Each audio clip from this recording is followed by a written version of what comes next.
So just when we thought Star Wars was a thing of the past, it comes back with a vengeance.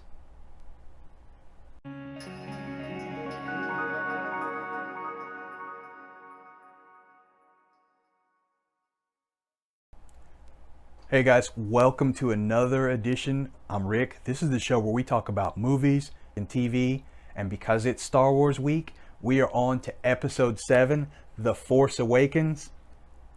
Excellent way to bring back Star Wars. Great new characters, great potential. Let's get into it. Star Wars Episode 7, The Force Awakens, came out in 2015. This is the sequel to Return of the Jedi, which came out in 1983. It's the 7th film in the Skywalker saga. Now this film is set 30 years after Return of the Jedi, and it follows Rey, Finn, Poe, and Han Solo's search for Luke Skywalker and their fight in the Resistance, led by General Leia Organa and the veterans of the Rebel Alliance. They're fighting Kylo Ren and the First Order, which succeeded the Galactic Empire. The cast of the movie includes Harrison Ford, Mark Hamill, Carrie Fisher, Adam Driver, Daisy Ridley, John Boyega, and Oscar Isaac. The Force Awakens was directed by J.J. Abrams, and it was written by Lawrence Kasdan, J.J. Abrams, and Michael Arndt, based on the characters created by George Lucas himself. The movie has a running time of 138 minutes, and the budget of the movie was somewhere between $259 and $306 million. That's pretty high by movie standards in any era. However, the box office take was just over $2 billion. A great gamble from Disney that more than paid off. Unfortunately, because of Walt Disney's acquisition of Lucasfilm, this was the first Star Wars film to not extensively involve the franchise creator himself, Lucas.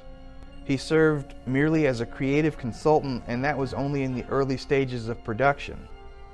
And if you ask a lot of people, myself included, this hurt rather than helped, as we'll see over the final 3 movies of the Skywalker saga, all great standalone movies, but very disconjointed as a trilogy. And it hurt because there was a clear lack of direction. Now, as far as this movie is concerned, I really love The Force Awakens. I really love how everything was set up and the direction that they were headed in. It made sense. I know a lot of people thought it was more or less a carbon copy of A New Hope, which in some cases I do get that.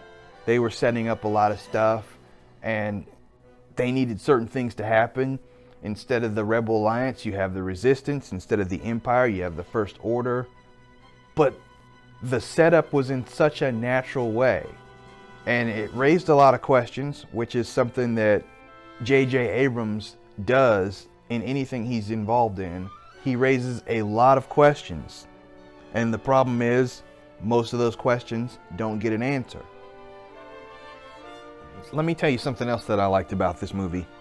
The use of more practical effects rather than CGI. It was very old school of J.J. Abrams, and I really liked that. It just lends more realism, more depth to a movie. Not that that can't happen with CGI by today's standards, but when you watch a lot of science fiction and you see it, you just know. Now, we've all come to know Han Solo and Chewbacca and Princess Leia, so what more can I say about those characters? The new characters, Finn, Rey, and Poe, they all had a great deal of promise coming out the gate with this movie. Yes, we all wanted to know who was Rey and how special would she be. You could see in Poe that he was the hotshot pilot. He was the guy that would be able to get them out of scrapes when it involved flight. The most intriguing thing was Finn, an ex-stormtrooper who defected. He had the ability to rise up and not be part of the problem, but be part of the solution. That was one of the intriguing things that I loved about this movie. What I didn't like, just like a lot of other people, was the fact that we didn't get to see the core trio from the originals together on screen at the same time. And that would be Han, Leia, and Luke. That was a missed opportunity. As a matter of fact, we didn't see Luke until the very last few seconds of the movie. Not gonna lie, props to Mark Hamill for securing a high billing in this movie and only being in a few seconds of it. I want to be like him when I grow up. All in all though, I was pleased overall with what I seen in this movie. It's available on DVD, Blu-ray, 4K, and you can stream it on Disney+. Picture and sound are wonderful on all those transfers. As far as the movie as a whole, I would score this a 3.25. Like I said, it has a lot of potential. It set up a lot of good things, and it securely brung that Star Wars nostalgia back. The only reason why I didn't go higher was because of the things that I mentioned that sort of brung it down. It potentially could have been a 3.5 or better, but still, 3.25 is very, very good. This movie was a great setup for the next one, and it's one in my catalog where I'm not afraid to watch it over and over. Okay guys, again, that's episode 7, The Force Awakens. Really great Star Wars movie, great way to bring the franchise back, and I do like this movie. I like it quite a bit. There are some things that if I could, I would change, but again, it's not my movie, it's the studio's movie.